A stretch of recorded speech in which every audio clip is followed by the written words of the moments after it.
2023 മലയാള cinema box office കളക്ഷനിൽ ഒന്ന് പിന്നിലേക്ക് പോയെങ്കിലും 2024 അതിലും ഇരട്ടിയായി അത് തിരിച്ചുപിടിച്ചു. നിരവധി ഹിറ്റ് ചിത്രങ്ങൾ പുറത്തിറങ്ങിയ വർഷമാണ് 2024. ഒട്ടനവധി കാമ്പുള്ള കഥകളും മികച്ച അഭിനയവും സാങ്കേതിക വിദ്യകളുമൊക്കെ പ്രേക്ഷക പ്രശംസ പിടിച്ചുപറ്റിയിട്ടുണ്ട്. മലയാളി പ്രേക്ഷകരെ സംബന്ധിച്ച് തങ്ങളുടെ പുരോഗമന കലാമൂല്യങ്ങളെ ഉയർത്തിപ്പിടിക്കുന്നത് തന്നെയായിരുന്നു ഓരോ ചിത്രങ്ങളും. എന്നാൽ പോലും 2024 അവസാനിക്കാൻ ദിവസങ്ങൾ മാത്രം ശേഷിക്കെ കേരള ബോക്സ് ഓഫീസിൽ ഇത്തവണ ഏറ്റവും നേട്ടമുണ്ടാക്കിയത് ആരെന്ന ചോദ്യം ബാക്കിയാവുകയാണ്. 5 സിനിമകളാണ് ഈ വർഷം മലയാളത്തിൽ നിന്നും 100 കോടി ക്ലബിലേക്ക് കടന്നത്. ആ 5 ചിത്രങ്ങൾ ഏതൊക്കെയാണെന്ന് നമുക്കൊന്ന് നോക്കാം. ചിദംബരം രചനയും സംവിധാനവും നിർവഹിച്ച മഞ്ഞുമൽ ബോയ്സ് നടന്നുകയറിയത് സാധാരണ പടവുകളൊന്നുമല്ല. മുൻനിര താരങ്ങളൊന്നുമില്ലാതെ കൊടൈക്കനാലിലെ ഗുണ കേവിലേക്ക് പോയ മഞ്ഞുമൽ ബോയ്സിന്റെ യഥാർത്ഥ കഥ തിയേറ്ററുകളിലേക്ക് എത്തിയപ്പോൾ ആഗോള ഗ്രോസ് കളക്ഷനായി ചിത്രം നേടിയത് 241 കോടിയിലധികം രൂപയാണ്.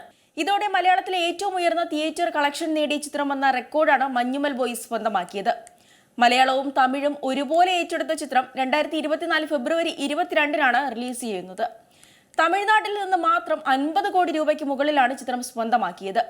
ഗുണ എന്ന കമൽഹാസൻ ചിത്രത്തിന്റെ റെഫറൻസും ഇളയരാജയുടെ കൺമണി അൻപോട് എന്ന ഗാനവുമൊക്കെ ആയതോടെ ചിത്രം തമിഴകത്ത് തരംഗമാവുകയായിരുന്നു. 7 ദിവസം കൊണ്ട് തന്നെ മലയാളത്തിലെ ആദ്യ 100 കോടി ക്ലബ്ബ് ചിത്രമായ പുലിമുരുകന്റെ ഗ്ലോബൽ കളക്ഷൻ മഞ്ഞുമൽ ബോയ്സ് മറികടന്നിരുന്നു. യഥാർത്ഥ സംഭവത്തെ ആധാരമാക്കിയാണ് പറവ ഫിലിംസിന്റെ ബാനറിൽ സൗബിൻ ഷാഹിർ, ബാബു ഷാഹിർ, ഷോൺ എന്നിവർക്കൊപ്പം ഗോകുല മൂവീസ് ചിത്രം നിർമ്മിച്ചത്.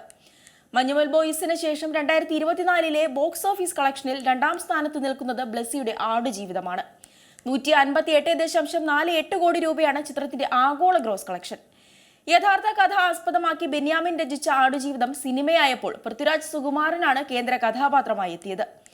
പ്രദർശനത്തിനെത്തി വെറും 9 ദിവസങ്ങൾക്കുള്ളിൽ ചിത്രം 100 കോടി ക്ലബിലെത്തി. അങ്ങനെ 100 കോടി നേടുന്ന 6ാമത്തെ മലയാള ചിത്രമായി ആടുജീവിതം മാറിയിരുന്നു. പൃഥ്വിരാജിന്റെ അഭിനയ ജീവിതത്തിലെ ആദ്യത്തെ 100 കോടി ചിത്രം കൂടിയായിരുന്നു ഇത്. മാർച്ച് 28-ന് തിയേറ്ററുകളിൽ എത്തിയ ചിത്രം മികച്ച നിരൂപക പ്രശംസയും നേടി. 2024 മലയാളികളെ ആവേശത്തിന്റെ കൊടുമുടിയിലെത്തിച്ച കോമഡി ആക്ഷൻ ചിത്രം ആവേശമാണ് ബോക്സ് ഓഫീസ് കളക്ഷൻ നേടിയ ചിത്രങ്ങളുടെ പട്ടികയിൽ 3ാമത് നിൽക്കുന്നത്. രോമാഞ്ചം എന്ന സൂപ്പർ ഹിറ്റിന് ശേഷമുള്ള ജിതു മാധവന്റെ ആവേശം ശരിക്കും പറഞ്ഞാൽ ഫഹദ് ഫാസിലിന്റെ വൺമാൻ ഷോ കാഴ്ചവെച്ച ചിത്രം തന്നെയായിരുന്നു. 30 കോടി ബജറ്റിൽ ഒരുങ്ങിയ ചിത്രം 156 കോടി രൂപയാണ് ബോക്സ് ഓഫീസിൽ നിന്നും നേടിയത്.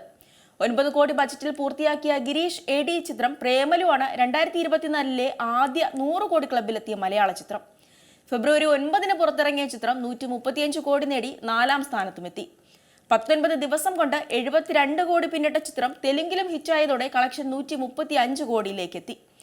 മാർച്ച് 8-ന് SS രാജമൗലിയുടെ മകനും നിർമ്മാതാവുമായ SS കാർത്തികേയ ചിത്രത്തിന്റെ തെലുങ്ക് പതിപ്പ് പുറത്തിറക്കിയതോടെ ഇതൊരു വിജയ ചിത്രമാവുകയാണ്.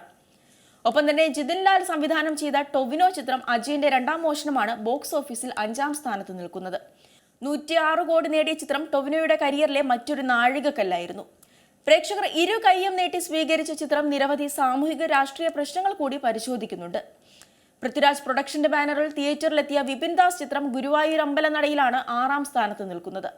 90.2 കോടി രൂപയാണ് പൃഥ്വിരാജ് ബേസിൽ ജോസഫ് കൂട്ടുകെട്ടിൽ ഒരുങ്ങിയ ചിത്രം ബോക്സ് ഓഫീസിൽ നിന്ന് നേടിയത്. വിനീത് ശ്രീനിവാസൻ ചിത്രം വർഷങ്ങൾക്ക് ശേഷം 83.03 കോടി രൂപ നേടി 7ാം സ്ഥാനത്തുമുണ്ട്. ഒപ്പം മികച്ച നിരൂപക പ്രശംസ നേടിയ ആസിഫ് അലി ചിത്രം കിഷ്കിന്ധകാണ്ഡം 77.06 കോടി രൂപയാണ് ബോക്സ് ഓഫീസിൽ നിന്ന് നേടിയത്. നടൻ വിജയരാഘവന്റെ അപ്പുപിള്ള എന്ന കഥാപാത്രം വലിയ നിരൂപക പ്രശംസയാണ് താരത്തിന് നേടിക്കൊടുത്തത്. വൈശാഖ് മമ്മൂട്ടി കൂട്ടുകെട്ടിൽ പുറത്തിറങ്ങിയ ആക്ഷൻ ചിത്രം ടർബോയാണ് 9ാം സ്ഥാനത്ത് നിൽക്കുന്നത്. 72.2 കോടി രൂപയാണ് ഈ ചിത്രം നേടിയത്. മമ്മൂട്ടിയുടെ തന്നെ ഭ്രമയുഗവും 58.7 കോടി രൂപ നേടി മികച്ച പ്രകടനം കാഴ്ചവെച്ചിരുന്നു. മമ്മൂട്ടി ചിത്രങ്ങളായ ടർബോയും ഭ്രമയുഗവും യഥാക്രമം 36 കോടിയും 58 കോടിയും നേടി 9-10 സ്ഥാനങ്ങളിൽ നിൽക്കുമ്പോൾ 2024 മികച്ച ബോക്സ് ഓഫീസ് കളക്ഷന്റെ ആദ്യ 10 ചിത്രങ്ങളിൽ മോഹൻലാലിന്റെ സാന്നിധ്യമില്ലെന്നത് ആരാധകരെ സംബന്ധിച്ച് നിരാശ നൽകുന്ന കാര്യം തന്നെയാണ്. എന്നാൽ ആ കുറവുകൾ നികത്താനാകുമെന്ന പ്രതീക്ഷകളാണ് ക്രിസ്മസ് ദിനത്തിൽ പുറത്തിറങ്ങിയ ബറോസ് നൽകുന്നത്. ആദ്യ ഷോ കഴിയുമ്പോൾ തന്നെ മികച്ച പ്രതികരണമാണ് പ്രേക്ഷകരിൽ നിന്നും ലഭിക്കുന്നതും. എന്തായാലും നിരവധി ഹിറ്റ് ചിത്രങ്ങൾ സമ്മാനിച്ച് 2024 കടന്നു പോകുമ്പോൾ പ്രതീക്ഷകളോടെയാണ് സിനിമാ പ്രേമികൾ 2025-നെ വരവേൽക്കാനൊരുങ്ങുന്നത്. പുതിയ വാർത്തകളും വിശേഷങ്ങളും ഇനി വിരൽ തുമ്പിൽ. എല്ലാ ഡിജിറ്റൽ പ്ലാറ്റ്ഫോമുകളിലും ഇപ്പോൾ സീ മലയാളം ന്യൂസ് ലഭ്യം.